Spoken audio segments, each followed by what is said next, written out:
Welcome to Public Affairs Roundtable, a discussion of current events in the nation and around the world and how they affect the people of Indiana. Here's your moderator, Larry Lough. You might have filed your 1040, your IT-40, and all those other forms with state and federal taxes this week, but you're not done paying yet. According to the Tax Foundation, Tax Freedom Day in Indiana won't come until the 27th of April, which is not bad. The first 117 days of the year, you labor to pay your state, federal, and local taxes. Kentuckians will be working till the 29th, in Michigan till the 3rd of May, Ohio the 4th, and Illinois the 5th of May. In New York and Washington, D.C., people work until the 23rd of May, just making up to pay their taxes. Today on Public Affairs Roundtable, we'll talk about taxes, the upside of being a Hoosier and having a low tax state. Perhaps the downside, are we paying enough in taxes to adequately support education, infrastructure?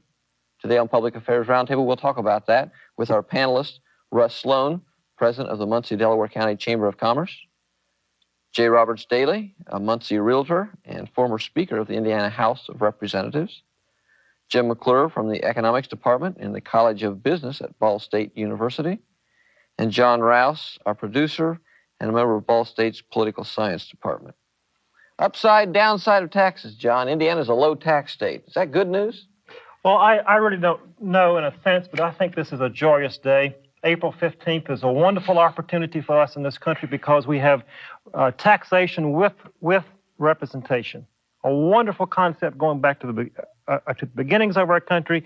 April 15th is a day of sacrifice. It's a day of patriotism. It's a day of community. It's a chance for us as citizens to do something for our society. And the concept of taxation with representation is a time that we should relish as free citizens. Unfortunately, April 15th fell on a Sunday this year, so we didn't have to pay taxes till the 16th. Bob, are we in good shape in Indiana in terms of what we pay? Are we lucky here? Oh, yes, I think we are, but we could be a lot luckier if we were a little more prudent in the manner in which we did spend our money. People being able to use the paring knife or use the pruning hook or whatever you want to, people that had in politics who had guts to say, no, we're not going to spend that kind of money. But there are seldom do you find people who really want to do that. They are scared to death of not being reelected. Well, who likes to pay taxes anyway? I Russ? don't. Do you, Russ? Do business like to pay taxes? Basically, no, I don't think anybody basically likes to pay taxes, but I agree with John to a certain degree is I think we have a responsibility for the common good. I guess where I get concerned with the kind of paraphrasing the quotation of one of our founding fathers, who basically said, beware of the day the politicians can find out they can buy the people's votes with their own tax dollars through the public treasury. And I guess this is what bothers me. I think an awful lot of people have been elected in my lifetime promising everything to everybody with the taxpayers' dollars, and they've been very successful at doing it. I don't mind paying taxes if I thought they were being spent for the intended purpose and intelligently, but I've seen enough personal waste in government that it bothers me. Is our taxing system fair, Jim? I mean, does it work? Well, fair is a question we don't address much in economics. It's to me, it's always been a place where small children take their pigs to be judged. But I think what we've gotten into on this panel is showing that you can't discuss taxes without also discussing spending. So I think the experience in this country has been that the government will spend whatever tax revenue comes in and then some. So if we believe that the size of the government is too large, then we have to cut taxes, not allow them to increase. If I could pick up on a couple of points. Bob raised the question about politicians and leadership. I think this is a real crucial issue in terms of it's a crisis in leadership at all levels in government. Russ made the point, the fact that the public opinion polls say that most citizens believe that half of our tax dollars are wasted. So if you take those 2 points, the perception that the public believes that half of our tax dollars are wasted. And if you take Bob's point, that it's a real crisis time for leaders in government and in the private corporations, I believe, to raise this issue of taxation in terms of where is the money being spent and how is it being spent. John, how do you justify the fact of the low esteem that the people have of the Congress? And Congress is responsible for spending our monies, and yet 98% of the congressmen that want to get reelected get reelected. Well, the way you justify that is that people tend to like their personal congressman, but they do not like Congress. So somehow we have a problem in a sense that the people, the local constituents, like their personal congressman or congresswoman, but they don't care about Congress. I think that's true, but my guess is that really not very many people know who their congressperson is. I really think it's a matter of apathy, to tell you the truth. I think that, well, look at the extremely show turnout that we have at the polls every May and every November. That's a good test of it. People are so caught up in really, I guess, having to make enough money so they can pay the taxes. And then there are other personal interests that they're really very apathetic. It's only when you get into something that's extremely emotional can you really turn people out at the polls, I think. And usually people who are opposed to something, not really for. Well, we see this, the campaign from '88 even, on the federal level, presidential campaign, George Bush saying, "Read my lips, no new taxes." You had a Democrat running for governor in Indiana saying the same thing, the same message, telling people that taxes basically are bad. Is that the message that, in fact... I think the frustration that hit California was that the only way that California could put a halt on their legislature was simply not to give them the money. Because if they gave them the money, they were going to spend it. And, you know, when you look at the Grace Commission report, and I've read that, and I'm not saying that all 100% of it, if adopted, would be the wise thing to do, but I'm saying that the vast majority of that could be adopted and would save us billions and billions of dollars. Larry, on state construction projects, the Davis-Bacon, we probably wind up paying 25 to 30% more for major building projects than what we should if we just bid it out fairly in the private sector. All of these things contribute to government cost, and it's a tremendous waste. Can we run government like a business, Jim? I mean, can it be efficient? Well, I think most of us agree that there's a problem with the size of the government. I think there's a consensus here in this group. But I think that George Bush's statement, "Read my lips, no new taxes," I think that's irresponsible, because I think that while the general level of taxes is too high in this country, I think there are certain reallocations in the tax system that some taxes should be raised, some others should be lowered if we want to move toward an efficient tax system.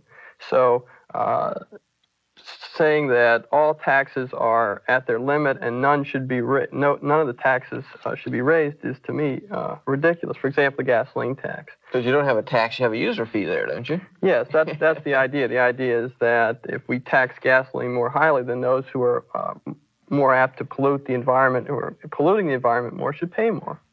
But if you look at tax entitlements in Europe, they are far larger than they are in this country.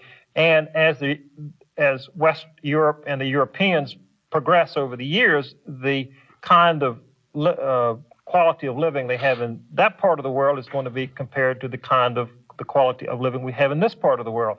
We have to be concerned about things like the diets of children and the kinds of foods and the kinds of lifestyle that we have in this country. How do we raise a consensus to have taxes and yet have the taxes spent on things that the public supports?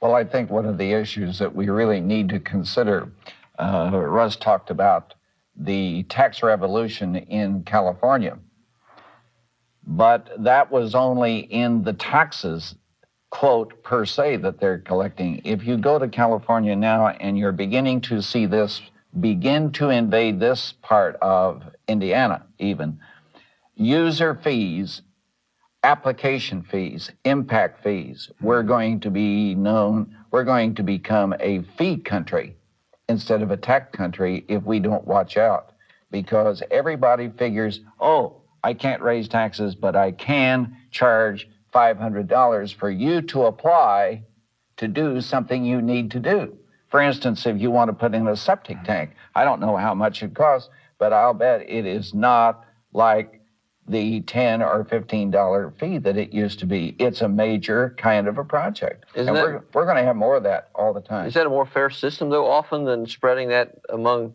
income taxes or property taxes? Well, I mean, the individual who is affected I don't disagree with that, Larry, that approach, provided there is some kind of an opportunity for the public to be involved in the rule setting and in the rule-making process. Now, we do have that in the state of Indiana. We don't have that here in Delaware County. Larry, well, you know, one of the things that cost the government, at some point in time, we're going to have to decide on how much government we really want. And take Indiana, for example, 92 counties in Indiana. I grew up in Missouri, 114 counties in the city of St. Louis. California has 58 counties. California in landmass is 4 1/3 times larger than Indiana. And if you took that same landmass to county ratio of California and applied it to Indiana, instead of 92 counties, we'd have 13. Now, what I'm saying... That's what we had in 1812 or something. Yeah, but our county boundaries, when they were drawn, was before cars, still horse and buggies, no telephones. And can we afford... I don't know that any of our 92 counties can afford new jails and new children's homes and new this and new that. And each county expect to fund that. We're going to have to take more of a regional approach to fund some of this stuff. And you see also one of the bugaboos involved in that issue is that when we go through reassessment, here in Center Township in the city of Muncie, essentially, we have an assessed valuation of about $260 million now. My guess is that we're going to approach 400,000. That means that the units of government can bond up to 2% of their assessed valuation, 2% of 400 instead of 2% of 260. And that's part of that whole gimmick that has been passed on to say, well, we need to get more up to date with what reality is. Well, that's also part of the program that they want to get involved so that they can bond more and do more, as Russ is talking about, do this, do that, and do the other thing. But Russ, let me just interject before John loses his tie. You're talking about the number of counties in the state, and there's sort of a trade-off there in that given that we have smaller counties, the people in the counties are likely to be more aware of where the money's going. For example, I think most people in this county are very, very aware of what's going on with the new jail facility. Only because it's been a daily topic of conversation. But the fact that it's in this region makes it topical. And if it were in a broader, if there were 3 counties together, the expense per person would be lower and there'd be less interest in that. So there is a trade-off there between the size of the county and the interest level of the person. And that's what I think we've gotten to in the federal government. People are not watching the federal government so carefully because, well, it's just so big. They feel removed. They feel like they can't, even if they voted, they're not doing, they can't contribute. And they listen to 30-minute things by Dan Rather and Peter Jennings and somebody else, and they don't really know what's going on. They just know what someone feeds into them. If I could get back to Russ's point and also Bob's point, what we're talking about right now is political accountability. True. But Bob was making the point, what will it take for society to do something? In this particular county, we have a problem in terms of the justice complex. What would it take for the citizens to do away with the number of politicians? Because that's what we're talking about. We're talking about doing away with the jobs of local politicians in Indiana so we can have a Unigov kind of system, have That's a Delaware exactly. County, Muncie kind of operation. Unigov. Unigov for Lake County, for Indianapolis already has it. What would it take to do away with the jobs of politicians? Well, it would take, Unigov would, if we had a unified sort of government for Delaware County and Muncie, we would eliminate a lot of jobs. And that's the reason I predict we'll never get it done, because the public servants, the people who are on the public payroll, will see what's coming down the stream, and they will fight it to such an extent. I think it will be very, very difficult. You ask any of the county commissioners or the mayor how they feel about unified government, and they say, oh, I think that'd be a good idea to look at sometime down the line. But they don't really do anything about getting the ball started to really study that kind of an issue in depth. It would be very, very simple to do. You need an active legislature, though, to Oh, permit yes, it. And, but if you have people here in this community support it, who are going to support it, then the representatives to the legislature will probably do that. That's what they did in Marion County. And true, Unigov in Indianapolis is not perfect, but it was the best they could forge under the political realities that are involved. I want to say something that I think how we could really change, John, how we could change this. I think that the idea of the withholding concept is the elixir of apathy. Now, if the president of Ball State University said to you, John, every 2 weeks I'm going to pay you in cash. I'm not going to withhold anything, and then you've got to pay it April the 15th. And everybody had, Russ and I have talked about this, and everybody has to do that. I mean everybody, regardless of their level. Can you imagine the revolution that would cause in this country? Obviously, we know that's not going to happen. But when it starts to hit their pocketbook and their stomachs, they will pay attention. That's a matter of awareness then. I mean, the lump sum, Sure. you're talking about, I mean, think of all the taxes we do pay here. Oh. Of course, local, state, federal income taxes, Social Security taxes. Sure. Sales tax we pay, gasoline tax we pay, on and on. That's But I wouldn't, pretty amazing. I wouldn't opt for that kind of system, because it's a very inefficient way to pay taxes.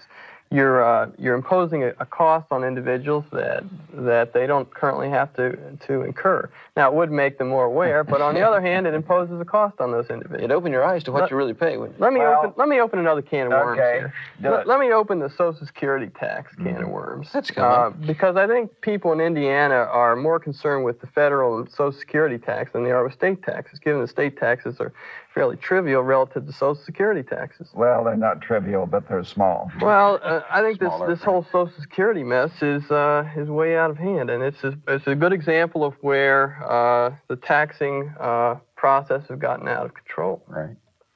But it's to a lot of us, that does not come as a surprise. Certainly, those taxes have gone up. Sure. But that's pretty much a political football anymore, though, isn't it? I mean, that has been caught up in the short-term needs of the political system. But even that has evolved. The original concept of Social Security, as you well remember, was to augment retirement. You ask people today, and a lot of people say, well, I can't live on my Social Security. You were never meant to live on your Social Security. But the real travesty of it is that the money, the money that we're paying in is going into the general revenue at the present time. Yeah. That's the real travesty. That's true. That's right. So you're saying, in a sense, that the politicians are not being honest with us as they allocate these monies back into the general revenues. Of course. John, the frustration is why, and I don't know about every state, but I'm guessing most states are mandated constitutionally to have balanced state budgets. And yet the federal government, why can the states operate that way and the federal government can't? And going back to what Bob says, Congress does not have the courage to say no.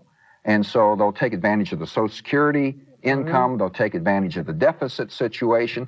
They simply, I mean, and even Grand Rudman, they cannot say no individually, and so it's across the board. But isn't it a problem also with the scandal, the HUD scandal, the SNL scandal? We're paying for that through our deficit spending. Again, it gets back to political accountability. Well, and it's getting back to, you go back to the Eisenhower administration, we were spending twice as much on defense as we were on health, education, welfare. Today, we're spending twice as much on health, education, and welfare as we are defense. And I've heard people blame the defense budget for our problems.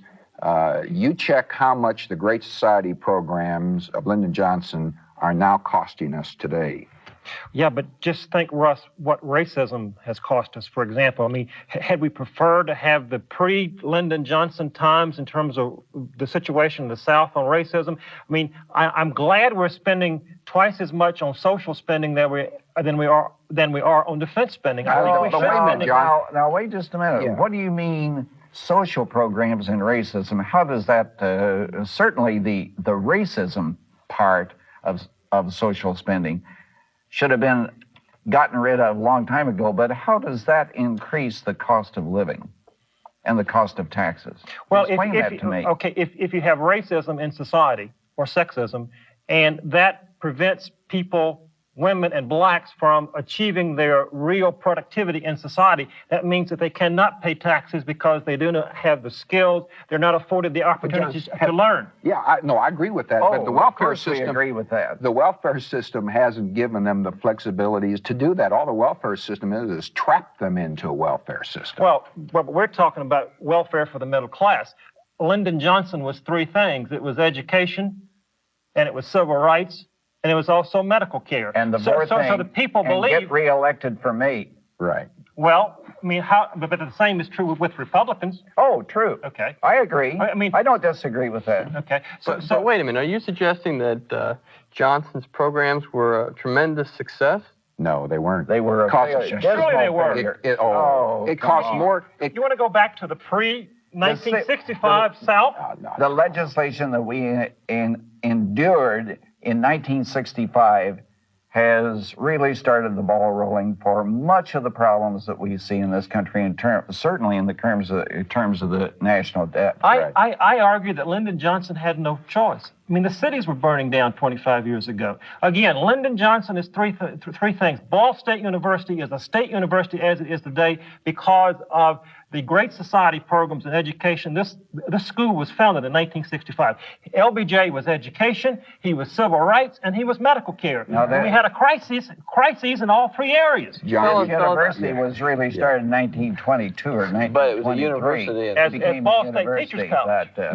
You could have created you could have corrected the inequities of racism, which needed to have been done long ago without getting into the Great Society programs that have cost us so much. I don't think we're going to resolve this. The Great Society occurred because the private sector could not deal with racism or sexism. The public sector has come into being because of the failure of the private sector. Well, it takes... all on 1929. John, what's sin, period, costing us as a society? I don't agree with that, but I want to open another can of worms. All right, you did a pretty good job with that. And that's the education problems in this country. It seems to me that the money that we're putting into education, and it is ample, we're second in the nation per pupil spending. Second in the world to, I think, Switzerland. And we spend more than they do. Spend more. And how is it that our children are so poorly educated? Well, to me, it's not the spending, and many people are calling for more taxes so we can put more money into education. I don't think that's the answer. I agree. I think it's the judicial system, tell you the truth. It's really creating most of the problems for the public schools. I think it's competition. I think it's the fact that parents can't choose where they send their child. They have some choice, but I think it's choice. And I think that's the reason that if you look at university education in this country, people have a choice, and universities in this country are world class. You look at primary and secondary schools, you don't see that. Jim, the excellent book, Winning the Brain Race by the head of Xerox, which he basically advocates the same thing, bring free enterprise and choice to the public schools, and I agree with you. I think that's the only thing that's going to shape American education. But again, it's not more money. And so many times our government says, well, look, we've got a problem. Let's bury it in dollars. Let's bury it in tax dollars. Well, yes, it also comes back to the issue that we've raised several times on this program. What is going to be the role of government? Infrastructure, education, jails? Well, let's hope we don't have to have another one after we get through with this one. We aren't even through with this one But yet. it's not. I'm not arguing for privatizing schools necessarily. I'm suggesting that we allow parents to have more latitude in choosing a school. But private schools as well as public schools. Sure. Give parents a voucher. Yeah, that's Friedman's idea. Yeah, give them a voucher. So, since our society is a society of the private sector, is it not incumbent for the private sector corporations to raise all these issues and to I agree. To try would to educate the public? You bet it is. And they are woefully delinquent in not doing that, I think. But I think they are so busy trying to pay taxes, make money and pay taxes themselves, that they say, why should I get involved in any kind of a do-gooder attitude when the government will just take it over and run it for me and run me out of business? They'll get involved as soon as it becomes in their best interest. You bet. Why is there a corporate? Most of us do that. Why is there a corporate tax? Again, this is another can of worms. Why is there a corporate an tax? inventory tax? Corporations don't pay taxes. People pay taxes. Right. Why is there a corporate tax? The reason I think that there's a corporate tax is because it's amorphous. And it's difficult to see exactly who pays it. And so there's little resistance. Corporations I'll tell you don't vote. I tell you why corporations are taxed is because they don't vote. That's right. Yeah.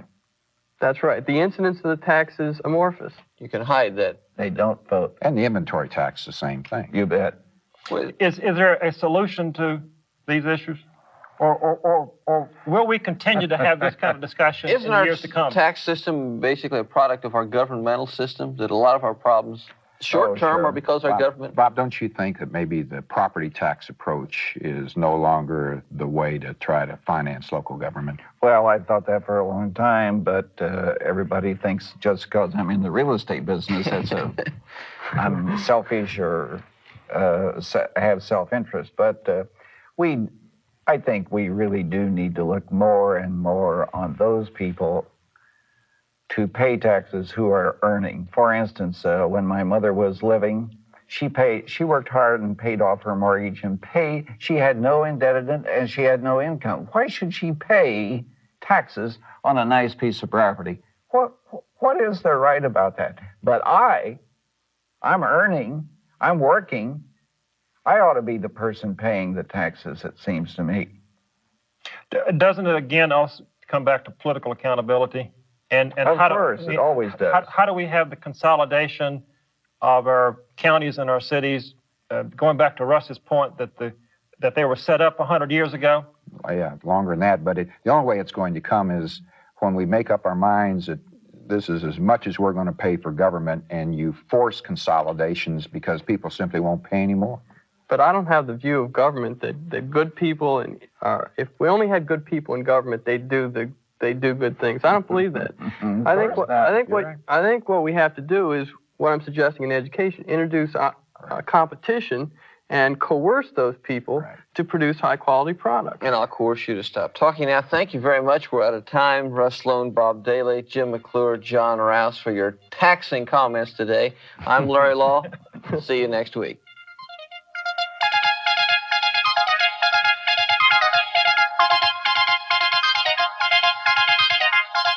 Public Affairs Roundtable is produced in the studios of WIPB Channel 49 on the campus of Ball State University. The producer is John Rouse. Listener comments are welcome.